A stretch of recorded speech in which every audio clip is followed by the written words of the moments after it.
नमस्कार। आज के इस वीडियो लेक्चर में हम लोग पढ़ने वाले हैं सिंधु घाटी सभ्यता के बारे में, जो कि हमारे हिस्ट्री के अंतर्गत तीसरा महत्वपूर्ण वीडियो है। इसके पहले की कक्षाओं में हम देख चुके हैं कि किस तरीके से इतिहास का निर्माण होता है। इन बातों को हम जान चुके हैं और क्या सिलेबस आपको पूरे पेपर के दौरान पढ़ना है, वो सब हम देख चुके हैं। आज का वीडियो बहुत इंपॉर्टेंट है क्योंकि आज के वीडियो में हम लोग जानेंगे सिंधु घाटी सभ्यता का उद्भव कैसे हुआ, सिंधु घाटी सभ्यता का विकास कैसे हुआ और कितने बड़े क्षेत्र में ये सभ्यता फैली हुई थी। क्या सिंधु घाटी सभ्यता के पहले भी कोई सभ्यता थी या यही पहली सभ्यता थी? इन बातों पर भी आज के इस वीडियो लेक्चर में हम लोग डिस्कस करने वाले हैं, तो पूरे वीडियो को शुरू से लेकर आखिरी तक जरूर देखिएगा। चलिए स्टार्ट करते हैं। देखिए, जो सबसे पहली चीज़ है वो ये कि सिंधु घाटी जो सभ्यता है, मैं अभी केवल इसकी बात नहीं करूँगा बल्कि दुनिया भर की जितनी भी सभ्यताएं हुई हैं, उन सभी सभ्यताओं में एक चीज़ सबसे कॉमन रही है और वो क्या है कि वे सभी सभ्यताएं नदियों के किनारे ही जन्म ली हैं। कहने का तात्पर्य यह है कि जितनी भी मानव सभ्यताएं, चाहे वो मेसोपोटामिया की हों, सुमेरियन सभ्यता हो या किसी और जगह की सभ्यताएं हों, या आज भी अगर नगरों का विन्यास देखा जाए तो वो नदियों के किनारे ही हमें अवस्थित मिलता है। इसके कुछ मूल कारण हैं, जैसे पीने के पानी की उपलब्धता, एग्रीकल्चर करने के लिए पानी का मिल जाना, या एक नगर से दूसरे नगर पहुंचने के लिए जल मार्ग का उपयोग में आना, या एक जगह से दूसरे जगह जाने के लिए जो मार्ग है उसको भी देखा जाना। फॉर एग्जाम्पल, आज भी अगर कोई व्यक्ति जंगल में भटक जाता है तो उसे कहा जाता है कि आप अपने आसपास कोई नदी या नाला ढूंढिए, क्योंकि जैसे आप नदी या नाला ढूंढ लेंगे और उसके सहारे सहारे आप चलना शुरू करेंगे तो आप मानवीय रहवास वाले क्षेत्रों में पहुंच जाएंगे। तो यही चीज़ यहाँ पर भी लागू होती थी कि ये लोग अपने आवासों को नदियों के किनारे बहुत महत्वपूर्ण कारणों के कारण बनाया करते थे। एक चीज और आप यहाँ पर देखेंगे कि सिंधु घाटी सभ्यता के जितने भी नगर हैं, उन नगरों का 99% जो क्षेत्र है वो नदियों के किनारे ही है। इसका कारण आपको अभी पता चल चुका है। तो सिंधु घाटी सभ्यता सिंधु नदी के किनारे ही इसने जन्म लिया था और सिंधु नदी के दोनों तरफ और सिंधु की सहायक नदियों पर भी कई सारे नगरों का निर्माण होता है। लेकिन एक चीज और आप ध्यान रखें कि सिंधु घाटी सभ्यता के बारे में हमें एक लंबे समय तक कोई ज्ञान नहीं था। सिंधु घाटी सभ्यता के बारे में हमें ज्ञान बहुत बाद के समय में हुआ था। सिंधु घाटी सभ्यता को अद्य ऐतिहासिक सभ्यता भी कहा जाता है। अद्य ऐतिहासिक क्यों कहा जाता है, तो इसका कारण मैं आपको कल बता चुका हूँ। इतिहास को जानने के साधनों में हमने देखा था कि दो चीजें होती हैं। पहली चीज होती है कि भैया हमारे पास कुछ देखने के लिए हो, ठीक है, कुछ देखने के लिए हो, और दूसरा होता है कि कुछ पढ़ने के लिए हो, ताकि अच्छे से वो प्रूव हो जाए कि हाँ ऐसा हुआ था। तो हमारे पास सिंधु घाटी सभ्यता में केवल देखने की ही चीजें उपलब्ध हैं, जैसा कि आप फोटो में देख पा रहे हो। इन चीजों को देखकर आप एक अनुमान लगा सकते हो, आप एक आइडिया लगा सकते हो, और उस आइडिया के बिहाफ पर आप उस सभ्यता के निर्माण संबंधी चीजों को जान सकते हो। यहाँ पढ़ने के लिए हमारे पास कुछ भी नहीं है, तो ये हमारे पास क्या है, आधा इतिहास है, ठीक है। तो इसलिए इसको हम बोलते हैं अद्य ऐतिहासिक सभ्यता। यहाँ पर एक प्रश्न भी उभरता है, वो ये कि 1922 और 23 के पहले तक जो अंग्रेज हमारे यहाँ आए थे, जिन्होंने इतिहास की खोज शुरू की थी, वे भी और दुनिया के तमाम लोग और हमारे भारत के भी बहुत सारे तमाम लोग सिर्फ यही जानते थे कि सिंधु घाटी सभ्यता नामक कोई चीज नहीं थी, बल्कि वैदिक आर्य, वैदिक लोग, वैदिक सभ्यता ही एकमात्र हमारी संस्कृति का मूल आधार है। लेकिन जब 1921, 22 और 23 के दौरान कुछ नगरों की खोज की गई जो सिंधु घाटी सभ्यता से जुड़े हुए थे, हड़प्पा, मोहनजोदड़ो, राखीगढ़ी, लोथल, चन्हूदड़ो, ऐसे नगरों की जब खोज की गई तो इन नगरों के प्रकाश में आने के बाद ये बात भी क्लियर होती चली गई कि नहीं, वैदिक सभ्यता से पहले भी हमारे यहाँ कोई सिविलाइजेशन था, और न सिर्फ था बल्कि दुनिया के सबसे प्राचीन सिविलाइजेशंस में से एक था, जिसके कॉन्टेक्ट न सिर्फ भारत में बल्कि भारत के बाहर भी कई अन्य प्रदेशों तक फैले हुए थे। कहाँ थे जानेंगे इस वीडियो के आगे में। तो यहाँ पर आप ये बात समझ लीजिए कि आर्यों के पहले भी क्या भारतीयों की कोई सभ्यता थी ये एक प्रश्न था, और इस प्रश्न का उत्तर हमें 1922 और 23 में जो एक असाधारण खोज हुई उसके परिणाम स्वरूप हमको ये प्राप्त हुई थी। अब सिंधु घाटी सभ्यता की खोज कैसे हुई? सबसे पहला और महत्वपूर्ण प्रश्न तो यही उभरता है कि खोज कैसे हुई, क्योंकि हम कहीं जंगल में जाएंगे, हम कहीं खेतों में जाएंगे या आसपास अपने नगरों में देखेंगे तो हमें कोई ऐसा कोई सपना तो आएगा नहीं जिसको जानकर हम ये कह पाए कि यहाँ कोई एक सिविलाइजेशन था या कोई ऐसी चीज थी। ऐसा संभव नहीं है। किसी भी सिविलाइजेशन के प्रकाश में आने के चरणबद्ध तरीके होते हैं। वन बाय वन स्टेप में वो चीजें हमको समझ में आना शुरू होती हैं कि यहाँ पहले कुछ था। इस बात को जानने के लिए इतिहासकार खुदाइयाँ करते हैं। खुदाइयाँ दो तरह की होती है, एक लंबवत होती है और एक क्षैतिज होती है। ठीक है, तो जो लंबवत खुदाई होती है उसमें इस तरह का हॉल किया जाता है और मिट्टी के स्तरों का ज्ञान लिया जाता है और मिट्टी के जो अलग अलग लेवल्स होते हैं उन लेवल्स को जानकर समझकर इतिहासकार उस जगह के पुराने होने के जो साक्ष्य हैं उनको जुटा लेते हैं। यही चीज क्षैतिज भी होती है। क्षैतिज में ऊपर ऊपर की इस तरह से खुदाई होती है जिसको जानकर समझकर इस बात का ज्ञान किया जा सकता है बहुत ही आसानी से कि ये कितने बड़े इलाके में फैली हुई थी। तो सिंधु घाटी सभ्यता के कई स्थलों की लंबवत और क्षैतिज दोनों ही तरह की खुदाई हो चुकी है, जिसके आधार पर हमें यहाँ के क्षेत्रों के बारे में एक अच्छी जानकारी मिल जाती है। लेकिन सबसे बड़ा प्रश्न फिर वही उभरता है कि हम खुदाई लंबवत या क्षैतिज, हॉरिजॉन्टल और वर्टिकल क्यों करेंगे? हम हर जगह थोड़ी ना कर सकते हैं, नहीं कर सकते हैं, उसके पीछे कुछ कारण होने चाहिए। तो उन चीज़ों को हम यहाँ थोड़ा देखेंगे कि जब 7वीं शताब्दी थी जब पहली बार लोगों ने, खासकर पंजाब प्रांत के लोगों ने ईंटों के लिए मिट्टी की खुदाई की थी। मतलब ईंट बनाने का तरीका वे लोग खोज रहे थे और उस खोज के दौरान वो पीली मिट्टी को खोदते थे और जब मिट्टी की खुदाई हुई तो वहां से बनी बनाई ईंटें मिली। बनी बनाई ईंटों के मिलने से लोगों ने ये समझा कि ये भगवान का चमत्कार है और उन ईंटों का प्रयोग उन्होंने घर बनाने के लिए किया था। आपको एक बात जानकर बड़ी हैरानी होगी कि ये जो इलाका था ये हड़प्पा का इलाका था। ठीक है, हड़प्पा जो क्षेत्र है ये उस क्षेत्र की बात है जो आज पाकिस्तान के इलाके में पड़ता है। तो यहाँ पर लोगों ने ईंटों को बनाने के लिए मिट्टी की खुदाई की। खुदाई के दौरान उन्हें ईंटें मिली अंदर से ही बनी बनाई, तो वे समझे कि ईश्वर का कोई चमत्कार हुआ है और उन ईंटों को लेकर उन्होंने डायरेक्ट अपना घर बना लिया। यहाँ पर एक बात और आप समझिए इस चीज को कि मिट्टी कैसे भर गई। तो हुआ ये कि जब सिंधु घाटी सभ्यता के पतन के कारणों में हम एक कारण ढूंढते हैं कि नदियों में बाढ़ आ गई होगी। तो आप लोग ये बात जानते होंगे कि नदियों में जब बाढ़ आती है तो नदियां अपने साथ में गाद लेकर आती हैं, मिट्टी लेकर आती है ना, बहुत सारी सॉइल लेकर आती है। उस मिट्टी को वो बाढ़ के क्षेत्रों तक, दूर दूर तक ऐसे फैला देती है और दूर दूर तक फैली हुई मिट्टी उन सभी भवनों, इमारतों या अन्य क्षेत्रों को अपने नीचे ढक लेती है। इसके बाद 1826 में चार्ल्स मैसन, है ना, चार्ल्स मैसन जो हैं ये पहली बार इस पुरानी सभ्यता की खोज करने यहाँ आए थे। हालांकि ये पंजाब के इलाके में सिर्फ उन ऐतिहासिक बिंदुओं की तलाश में थे जिनका संबंध किन्हीं छोटी छोटी बस्तियों से था। लेकिन जब उन्होंने इन छोटी छोटी बस्तियों को ढूंढना शुरू किया तो उसके दौरान ये इस पुरानी सभ्यता की छोटी मोटी खोज कर बैठे। हालांकि इसका विस्तार नहीं बता पाए कि कितना बड़ा होगा, कितने बड़े क्षेत्र में फैला हुआ है, ये सारी बातें इनको भी पता नहीं थी। ये आगे के समय में जब ये खुदाइयाँ विस्तृत रूप में होने लगी तब इस बात की जानकारी हुई थी। पहली बार जनरल कनिंघम ने 1556 में इस सभ्यता के बारे में सर्वेक्षण किया था कि ये कितने बड़े क्षेत्र में फैली हुई हो सकती हैं इस बारे में।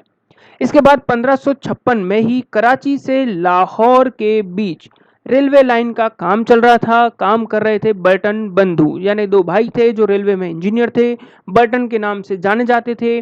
और जब इन्होंने रेलवे लाइन को डालने के दौरान कुछ क्षेत्रों की खुदाइयाँ की, उन खुदाइयों को विस्तृत रूप में जब देखा गया तो पता चला कि यहाँ नीचे कोई नगर दफन है और इसके बाद हड़प्पा स्थल सामने आया था। हालांकि रेलवे की जब खुदाई होती है तो आपको सभी को पता होगा कि एक लंबाई में उस इलाके को खोदा जाता है, मिट्टी निकाली जाती है, मिट्टी का बड़ा सा रैंप बनाया जाता है जिसके ऊपर रेलवे लाइन डलती है। तो इसी बड़े क्षेत्र की खुदाई के दौरान इस तरह की चीज सामने आई थी। वहीं 1861 में अलेक्जेंडर कनिंघम के निर्देशन में भारतीय पुरातत्व विभाग की स्थापना हुई, ताकि इस तरह की जितनी भी सभ्यता और संस्कृतियां हैं उनकी खोज का काम न सिर्फ शुरू हो सके, बल्कि ऐतिहासिक चीजों का संरक्षण और संवर्धन भी शुरू हो सके। इसलिए अलेक्जेंडर कनिंघम को भारतीय पुरातत्व का जनक भी कहा जाता है। 1902 में लॉर्ड कर्जन के द्वारा जॉन मार्शल को भारतीय पुरातत्व विभाग का महानिदेशक बनाया गया। ये एक मील का पत्थर था भारतीय पुरातात्विक क्षेत्र के लिए, क्योंकि इनके महानिदेशक बनने के बाद इस तरह की और भी कई सारी सभ्यताओं पर न सिर्फ खोज हुई, बल्कि दुनिया भर में इन्हें प्रकाशित और प्रसारित भी किया गया। रही सही कसर पूरी की 1921 में दयाराम साहनी ने, जिन्होंने हड़प्पा स्थल का उत्खनन किया और उत्खनन करने के बाद अंग्रेजों के साथ साथ पूरी दुनिया को ये बताया कि भाई हमारी सभ्यता और संस्कृति दुनिया में सबसे पुरानी सभ्यता और संस्कृति मानी जाती है।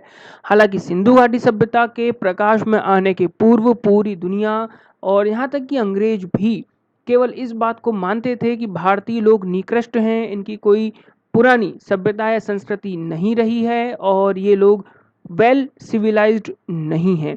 लेकिन जब जॉन मार्शल, अलेक्जेंडर कनिंघम जैसे लोगों ने खुदाइयाँ की, नगरों को ढूंढा, तब उन्हें अपने आप में गिल्टी फील हुई कि यहाँ के लोग न सिर्फ भवनों का निर्माण बल्कि साफ सफाई और जो मानवीय सुंदरता जैसे पहलू हैं उन सब से वाकिफ थे।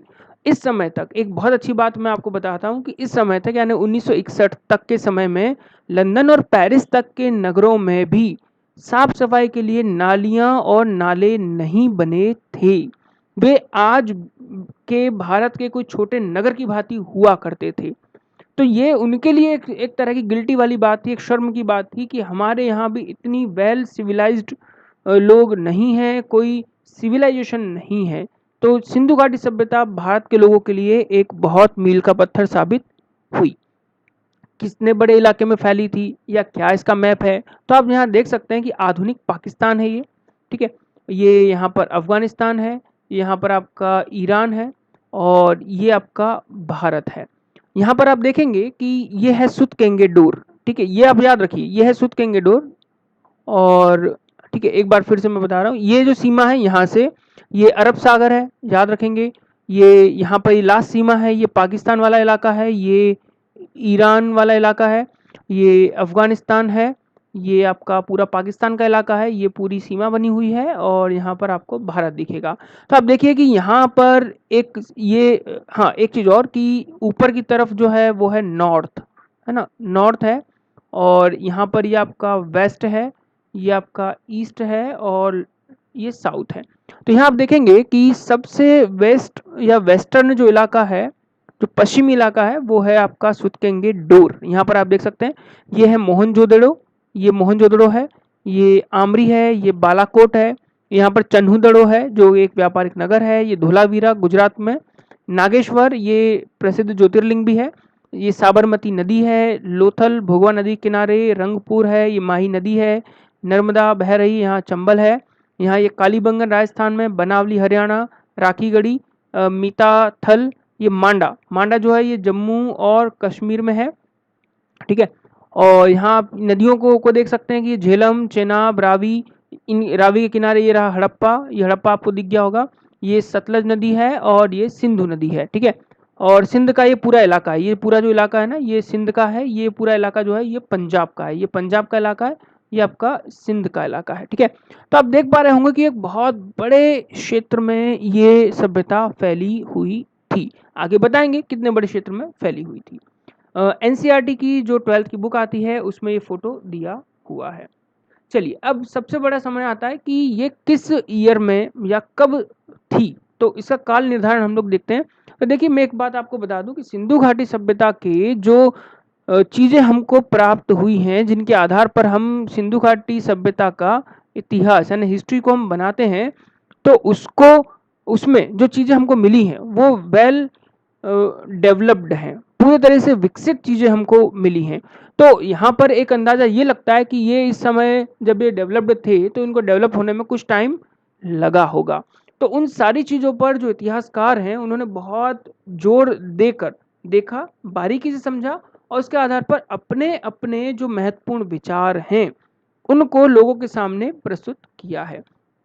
तो यहाँ आप देखेंगे कि एच हेरास ने नक्षत्रीय मतलब कि जो आपके खगोल होते हैं, जो एस्ट्रोलॉजिकल जो इवेंट्स होते हैं उनके आधार पर कहा है कि इस संस्कृति का की जो उत्पत्ति है वो 6000 ईसा पूर्व की है। यहाँ पर बहुत सारे हमारे स्टूडेंट्स को ये डाउट हो सकता है कि सर ये 6000 ईसा पूर्व क्या है, इंग्लिश में इसको BC बोल देते हैं, ठीक है। तो ये क्या होता है कि जब ईसा मसीह का जन्म नहीं हुआ था, ईसा के पूर्व जब ईसा नहीं हुए थे उसके पहले की घटना है, उसके पहले की घटना है। तो पहले कितना, तो आप कह सकते हैं कि ये 6000 साल पहले की घटना है, ठीक है। और जब हम लोग बोलते हैं ईसवी, तो ईसवी का मतलब क्या है कि ईसा के बाद की घटना है।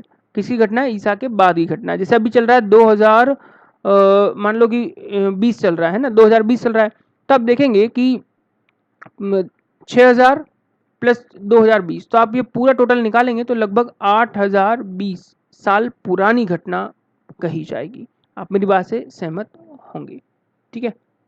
चलिए, इसके बाद एक और है सारगोन का एक अभिलेख मिला है ना। मेसोपोटामिया ये सभ्यता ईरान और इराक में थी, ठीक है। ईरान और इराक में थी ये सभ्यता, और इस सभ्यता को सबसे पुरानी सभ्यता माना जाता है, जो कि दजला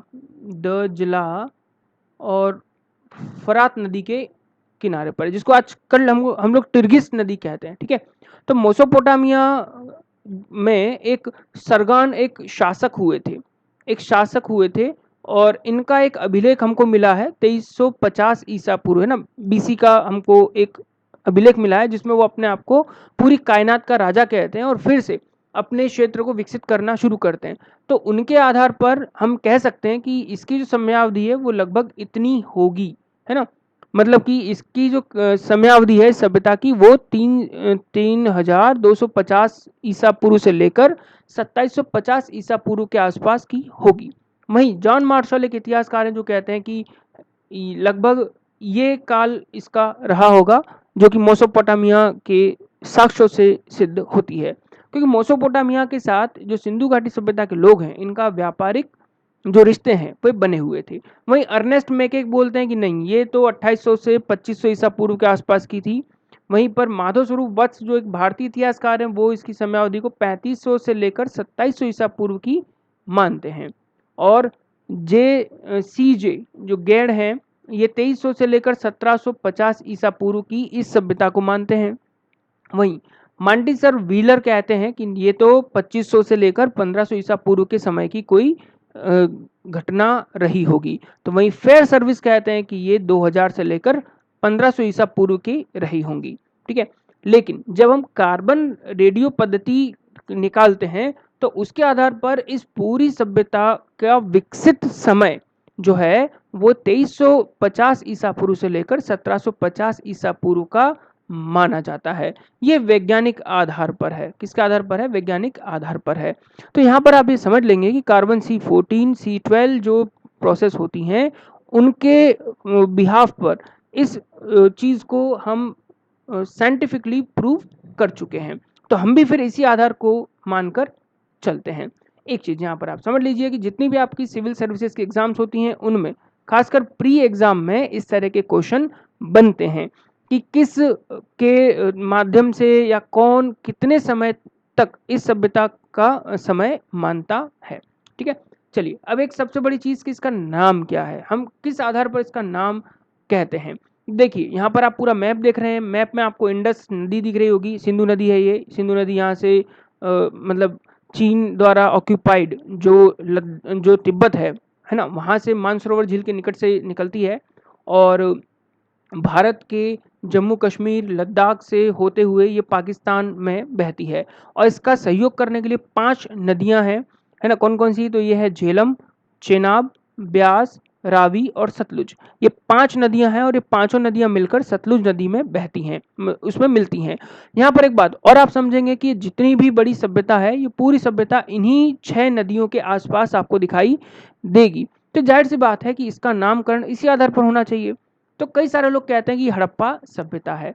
ठीक है, क्यों है हड़प्पा सभ्यता? क्योंकि दयाराम साहनी ने 1921 ईस्वी में इस नगर की खोज की थी। तो कई सारे इतिहासकार कहते हैं कि पहले नगर की खोज के आधार पर पूरी सभ्यता का नामकरण होना चाहिए। ठीक है, इसके बाद इसका एक नाम कांस्य सभ्यता भी है। कांस्य सभ्यता क्यों है? तो इसका भी एक मूल कारण है, क्योंकि सिंधु घाटी सभ्यता के लोग लोहे का उपयोग नहीं जानते थे, वे तांबे का उपयोग जानते थे, है ना। फर्स्ट थिंग है कि वो तांबे का उपयोग जानते थे और तांबे का प्रयोग करके वो कांसा बनाना भी जान गए थे।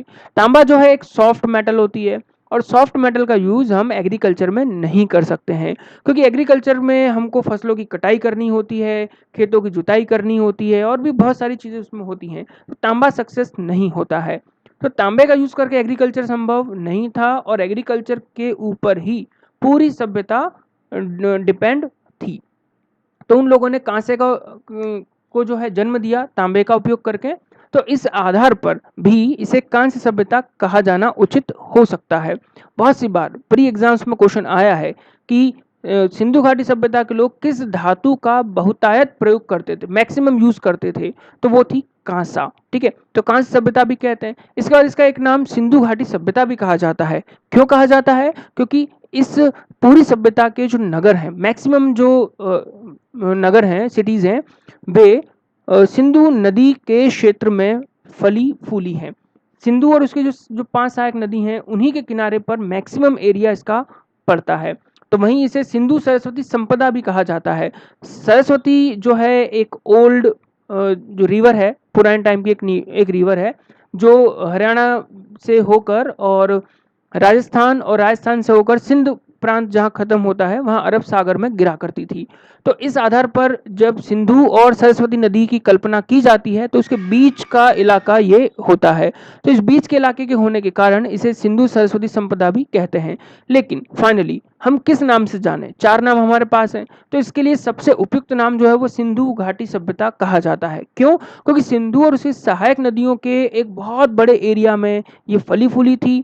केवल एक हड़प्पा या हड़प्पाई नगर के आधार पर हम इसको हड़प्पा नगर या हड़प्पा सभ्यता नहीं कह देंगे, क्योंकि हड़प्पा जो नगर है वही विन्यास और जगह नहीं मिलता। कई जगह हमको कच्ची ईंटों का प्रयोग मिलता है, कई जगह जो नालियां हैं वो कुरेदी हुई हैं और लोगों के रहने का जो तौर तरीका है वो हड़प्पा के समान नहीं है। लेकिन पूरी सिंधु नदी और उसके आसपास के इलाकों में जो लोग रहा करते थे उनका जो रहने का तौर तरीका है वो लगभग एक है। तो सबसे उपयुक्त नाम है सिंधु घाटी सभ्यता। इसके बाद आता है पुरातात्विक स्रोत। तो देखिए, पुरातात्विक स्रोत वे साक्ष्य होते हैं जिनके आधार पर पूरी सिविलाइजेशन को हम आइडेंटिफाई करते हैं कि हाँ ये सभ्यता कोई रही होगी। तो किसी भी संस्कृति को जानने के लिए हमारे पास कुछ साहित्यिक प्रमाण होना चाहिए, कुछ पुरातात्विक अवशेष होना चाहिए, उसी के आधार पर हम पूरी सभ्यता को समझ पाएंगे। लेकिन सिंधु घाटी सभ्यता के साथ ये चीज उपलब्ध नहीं है, मतलब कि केवल पुरातात्विक जो साक्ष्य हैं वही उपलब्ध हैं, कुछ भी लिखा हुआ उपलब्ध नहीं है, जैसा कि मैं पहले आपको बता चुका हूँ। हालांकि इसकी लिपि थी, ये लोग लिखना जानते थे, करीबन 400 से ज़्यादा अक्षर या मैं कहूँ कि चित्र हमारे पास उपलब्ध हैं, लेकिन ये क्या हैं, इनमें क्या लिखा हुआ है वो हमें अभी भी पता नहीं है। तो सिंधु सभ्यता के बारे में सिर्फ हमारे पास कुछ पुरातात्विक साक्ष्य हैं जिन्हें देखकर हम कुछ मोटा मोटा आइडिया लगाते हैं। ये लोग कैसे रहते थे, क्या खाते थे, कैसे या किन देवताओं की पूजा करते थे, व्यापार वाणिज्य कैसा था, वगैरह वगैरह। तो ये क्या थे, तो इनको मैं आपको चित्रों के माध्यम से दिखाता हूँ। ये सिंधु घाटी सभ्यता में प्रयोग में आने वाली कुछ मोहरें हैं। इन मोहरों का प्रयोग जो है वो अधिकतर व्यापार में किया जाता था। जैसे आप देख सकते हैं कि ये यहाँ पर एक श्रृंगी पशु है, इसका एक सिंह है, कुछ यहाँ पर लिखा हुआ है। यहाँ पर आप देख सकते हैं कि कोई बैलनुमा आकृति है या कोई शेर है या हिरण है, क्या है, ठीक है। उसके 2 सिंह आपको दिख सकते हैं, यहाँ पर 2 चिन्ह भी नजर आ रहे हैं। इसके बाद एक योगी बैठा हुआ है, 2 सिंह निकले हुए हैं, यहाँ पर एक ये हिरण आपको दिखाई देगा, यहाँ पर आपको जो है गेंडा जैसा जो जीव है वो दिखाई देगा। यहाँ पर एक श्रृंगी जो जीव है वो है, मतलब एक ही जीव है जिसके 2 मुंह हैं, एक मुंह ये रहा, एक मुंह इस तरफ है, ठीक है, और ये सिंह निकले हुए हैं और यहाँ पर कुछ चिन्ह नजर आ रहे हैं। यहीं पर एक ये वृषभ है विशाल, ठीक है, और शिव जो हैं उनका प्रतीक भी इसको माना गया है। इसके बाद यहाँ पर कुछ और आप देख सकते हैं, जो फोटो है उसमें देखिए आपको कुछ बैलगाड़ी मिल जाएंगी, एक रथनुमा आकृति मिल जाएगी, मटका मिल जाएगा, ये एक महिला की कोई मूर्ति आपको दिख जाएगी, ये कोई बतख चिड़िया वगैरह, ये 2 बैल हैं जिन्हें हलों में जोता जाता होगा। तो ये चीज़ यहाँ पर आपको आराम से मिल जाएगी। ये एक योगी पुरुष हैं, ठीक है। अब योगी पुरुष को देखकर आप क्या समझ सकते हैं कि यहाँ पर हो सकता है कि कोई एक प्रबुद्ध वर्ग भी रहा हो जो अपने आप में बहुत महान था, जो सिर पर कुछ मणिनुमा आभूषण पहना करता था, दाढ़ी रखा करता था, ये शॉल या कुछ अंगोछा जैसी कोई चीज़ यहाँ पर हमको दिखाई देती है। इसके बाद आप और भी जो मोहरे हैं उनमें आप देख सकते हैं कि ये मोहरे ही हैं जिनको देखकर हम ऐतिहासिक साक्ष्यों के बारे में कुछ पता कर सकते हैं। जैसे बैलगाड़ी रथनुमा आकृति में है, तो इसको देखकर हम कह सकते हैं कि हाँ, ये लोग व्यापार वाणिज्य के लिए रथ के साथ साथ बैलगाड़ी का प्रयोग करते होंगे। हालांकि घोड़े का इनको नॉलेज नहीं था, लेकिन घोड़े के कुछ अवशेष जरूर हमें कालीबंगन और सुतकेंगडोर वगैरह से मिले हैं, ठीक है। इसके बाद आप देख सकते हैं कि कुछ बर्तनों का यहाँ पर हमको चित्र दिख रहा है। बर्तन देखकर हमको एक आइडिया लग जाता है कि ये लोग किस तरह के बर्तनों का प्रयोग अपने दैनिक जीवन में किया करते थे। तो इन्हीं साक्ष्यों के आधार पर सिंधु घाटी सभ्यता को हम जो है आइडेंटिफाई करते हैं। उद्भव कैसे हुआ? सबसे बड़ा प्रश्न है कि ये कैसे जन्म लिया। तो पहली चीज आप मान लें कि हमारे पास जो साक्ष्य हैं, साक्ष्य के आधार पर जब हम देखते हैं तो ये साक्ष्य हमको विकसित मिले हैं, ठीक है। वेल डेवलप्ड जो प्रूफ है वो हमको मिलते हैं, और इसके आधार पर हम ये पता नहीं कर सकते कि ये कैसे उत्पन्न हुई थी। तो इसी आधार पर बहुत सारे विद्वान हैं, वो एक नहीं है। इसके बाद भी बहुत सारे विद्वान अपने अपने आधार पर कहते हैं, तो थोड़ा सा हम उनको भी देख लेते हैं। जैसे कि पश्चिमी एशिया से इनका जन्म हुआ था। जैसे कि मेसोपोटामिया की जो सभ्यता है, जो ईरान इराक में थी, दजला फरात नदी के किनारे, तो कहा जाता है कि यही लोग आकर के इन इलाकों में बसे होंगे और इन्हीं से आगे चलकर सिंधु घाटी सभ्यता का जन्म हुआ होगा। अब ये कौन कौन मानता है? तो ये मानते हैं मार्टिमर व्हीलर मानते हैं, गार्डन चाइल्ड मानते हैं, लियोनार्ड बुली, डीडी कौशाम्बी और क्रेमर जैसे विद्वान इस मत को मानते हैं कि पश्चिम एशिया के लोगों ने सिंधु सभ्यता को जन्म दिया होगा। वहीं कुछ लोग मानते हैं कि ईरान, बलूची और सिंध, ठीक है, इनका एक जॉइंट वेंचर था, ठीक है। और इसको कौन कौन मानता है? तो इसको मानते हैं ब्रिजेट, रेमंड, ऑलचीन, फेयर सर्विस और रोमिला थापर। इन लोगों का मानना शुद्ध रूप से है कि ईरान, बलूची और सिंध लोगों ने मिलकर ही सिंधु घाटी सभ्यता को बसाया होगा। वहीं कुछ विद्वान मानते हैं कि नहीं, ये भारत की ग्रामीण संस्कृतियों के उद्भव से जन्म ली हैं। और इसके लिए कौन कौन मानता है? तो ये है अमलानंद घोष, धर्मपाल अग्रवाल, ब्रिजेंट एंड रेमंड, ऑलचीन। ये सब देशी प्रभाव, जिसे वहाँ की लोकल भाषा में सोथी संस्कृति कहा जाता है, इसको ये प्रूव मानते हैं कि ये यहाँ पर जन्म ली होंगी। इसका एक कारण भी है। इसका कारण क्या है कि आनंदमल घोष, धर्मपाल अग्रवाल जैसे विद्वान सिंधु के क्षेत्रों में कुछ पुराने नगरों में गए, कुछ पुराने ग्रामीण सभ्यताओं को देखा, और जब उनको बहुत करीब से जाना तब उनको ये लगा कि हो न हो ग्रामीण सभ्यता और संस्कृति के चिन्ह विकसित हो गए। वो विकसित होने के बाद सिंधु सभ्यता के रूप में हमें नजर आते हैं, जो व्यापार करते हैं, वाणिज्य करते हैं, दुनिया के अन्य क्षेत्रों से जो है अपने कॉन्टैक्ट बनाए हुए हैं। इसके बाद जो अगला व्यू है वो है विस्तार, कि कितने बड़े इलाके में ये फैले हुए थे। तो देखिए, ये सभ्यता दुनिया की सबसे प्राचीन सभ्यता है और कई 100 किलोमीटर बड़े इलाके में ये फैली हुई थी। इसके जो परिपक्व सभ्यता के जो क्षेत्र हैं वो पंजाब और सिंध में है। परिपक्व मतलब वेल डेवलप्ड। बाकी इलाकों में पूरी तरह से डेवलप्ड नहीं है। वे कच्ची ईंटों का प्रयोग करते हैं, वे पुराने छोटे घरों का प्रयोग करते हैं, सड़कें पक्की ईंटों की नहीं बनी हैं, नालियाँ विकसित नहीं हैं, ऐसी चीज़ें हैं, ठीक है। एक और बात यहाँ पर आप समझ लें कि पहले सिंधु नदी के आसपास इसका विकास हुआ, बाद में ये दक्षिण और पूर्व दिशा की ओर फैले थे। दक्षिण और पूर्व दिशा की ओर आप इस मैप में देख सकते हैं कि दक्षिण में सबसे लोएस्ट जो नगर है वो है दैमाबाद। दैमाबाद कहाँ है? तो ये महाराष्ट्र में है आज के यहाँ पर, आज के समय में, और प्रवरा नदी के किनारे पर है। दूसरा है आलमगीरपुर, जो हिंडन नदी के किनारे पर है, ये आपका यूपी में है, उत्तर प्रदेश में है, मेरठ जिले में ये पड़ता है। ये यूपी में सबसे पूर्वी क्षेत्र है। मांडा चेनाब जो नदी के किनारे पर है, जम्मू और कश्मीर में है, सबसे उत्तरी क्षेत्र है। और सबसे पश्चिमी जो क्षेत्र है ये पंजाब के बलूचिस्तान में पड़ता है, पाकिस्तान के बलूचिस्तान में पड़ता है, जिसको हम बोलते हैं सुतकेंगेडोर, दाश्क नदी के किनारे पर है। यहाँ पर आप इस मैप में देख सकते हैं कि इसके पश्चिमी और पूर्वी जो नगर हैं इनके बीच की दूरी लगभग 1600 किलोमीटर है। वहीं उत्तरी और दक्षिणी जो नगर हैं इनके बीच की दूरी लगभग 1400 किलोमीटर है। तो कुल मिलाकर आप देख सकते हैं कि बहुत बड़े क्षेत्र में ये फैली हुई थी। ठीक है, यहाँ पर आप इसमें देख सकते हैं कि उत्तर में रहमान ढेरी से लेकर दक्षिण में देमाबाद महाराष्ट्र तक और पश्चिमी बलूचिस्तान के मकरान समुद्र तट से लेकर सुतकेंगेडोर और पूर्व में आलिमगरपुर, मेरठ और कुरुक्षेत्र तक ये फैली हुई थी। और इसका पूरा जो क्षेत्रफल का विस्तार है वो लगभग 13 लाख वर्ग किलोमीटर क्षेत्र में था, जो आज के पाकिस्तान से भी बड़ा क्षेत्र है और भारत के भौगोलिक क्षेत्र का 1/3 है। तो आप समझ सकते हैं कि कितने बड़े इलाके में ये सभ्यता फली फूली होगी। अब देखते हैं कि सिंधु घाटी सभ्यता के विकास के चरण किस प्रकार से प्रकाश में आए, क्योंकि आप इस बात से बिल्कुल सहमत होंगे कि कोई भी सभ्यता एकदम से विकसित नहीं होती है, उसके विकास में कुछ समय लगता है। पहले 0 आता है, फिर 1 आता है, फिर धीरे धीरे बढ़ते बढ़ते 1000 भी आता है, फिर 1 लाख और फिर 1 करोड़ तक भी संख्या पहुंचती है। ठीक उसी अनुपात में सिंधु सभ्यता के विकास के चरण भी परिलक्षित होते हैं। जैसे पहले जो काल था वो था नवपाषाण काल, जिसमें 5500 ईसा पूर्व से लेकर 3500 ईसा पूर्व का समय माना गया है, जो खास तौर पर बलूचिस्तान और सिंध के मैदानी क्षेत्रों में खासकर मेहरगढ़, किली गुल मोहम्मद जैसी बस्तियों के रूप में उभरी थी। यहाँ पर लोगों ने खेती शुरू कर दी और स्थायी गांव भी बसा लिए थे।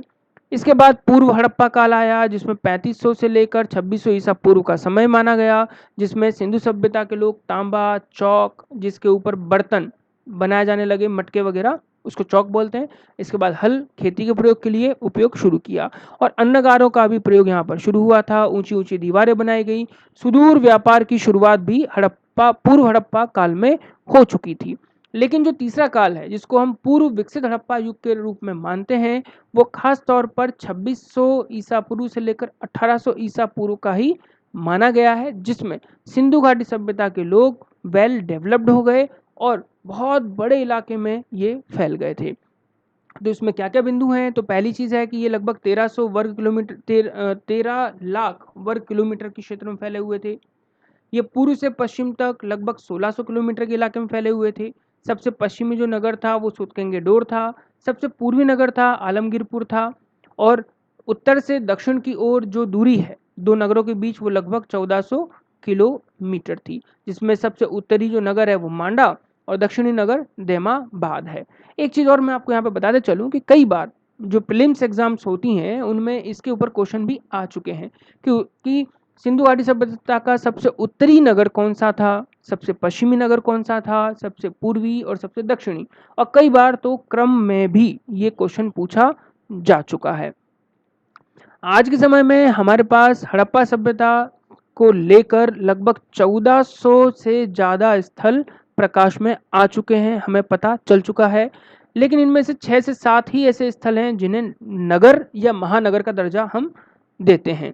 ठीक है, इसके बाद हम देखते हैं कि ये जो सभ्यता है ये एक बहुत बड़े भारतीय और पाकिस्तानी क्षेत्रों में फैली हुई थी। कैसे? तो हम देख सकते हैं कि देखिए भारत के पंजाब में, सिंध में, बलूचिस्तान में, उत्तर प्रदेश के सीमांत इलाकों में, बहावलपुर जो पाकिस्तान में है, राजस्थान में, हरियाणा, गंगा यमुना के दोआब क्षेत्र में, जम्मू कश्मीर, गुजरात और उत्तरी अफगानिस्तान के क्षेत्र तक ये व्याप्त थी। इनमें कौन कौन से इलाके थे तो इनका थोड़ा सा डिस्क्रिप्शन मैं आपको यहाँ पर दे देता हूँ, ये थोड़ा सा हमारे लिए जरूरी है। जैसे सिंध के कौन कौन से इलाके हैं, तो सिंध में मोहनजोदड़ो आता है, चन्हू आता है, आमरी आता है, कोट दीजी आता है और अली मुराद और जुडेर जोदड़ो जैसे नगर आते हैं। एक चीज़ मैं अपने व्यूअर्स को और यहाँ पर बता देना चाहता हूँ कि ये जितने भी पॉइंट हैं ये मोस्ट आईएमपी है, क्योंकि आगे जब हम सिंधु घाटी सभ्यता के नगरों का व्यापार देखेंगे, समाज देखेंगे और उन नगरों से जो जो चीज़ें हमें प्राप्त हुई हैं उनको याद रखने में ये पॉइंट मोस्ट इम्पॉर्टेंट होंगे, क्योंकि बहुत सी बार न सिर्फ एग्ज़ाम के पॉइंट ऑफ व्यू से बल्कि हमारे एक जनरल पॉइंट ऑफ व्यू से भी ये चीज़ें हमें याद रखनी चाहिए। कई बार एग्ज़ाम में भी क्वेश्चन पूछे जाते हैं कि भाई मोहनजोदड़ो किस प्रांत में पड़ता है या किस देश में है, तो ये हमको पता होना चाहिए, ठीक है। सिंध आज के टाइम पर पाकिस्तान में पड़ चुका है। इसके बाद पंजाब से कौन कौन से इलाके मिले हैं, तो पंजाब यहाँ पर जो मैं बात कर रहा हूँ ये पाकिस्तान का पंजाब प्लस भारत का पंजाब है, ठीक है। तो इसमें हड़प्पा ये पाकिस्तान में है, रोपड़ भारत में है, बारा और संगोल ये भारत में आते हैं। इसके बाद हरियाणा में राखीगढ़ी है, मीताथल है और बनावली है। इसके बाद राजस्थान में कालीबंगा सबसे मोस्ट इम्पॉर्टेंट जगह है। जम्मू में मांडा आता है। गंगा यमुना के दोआब क्षेत्र में आलमगीरपुर जो मेरठ के इलाके में पड़ता है ये आपका आता है, और हुलास ये पड़ता है। गुजरात में देशालपुर, सुरकोटड़ा, धोलावीरा जो कच्छ के क्षेत्र में है।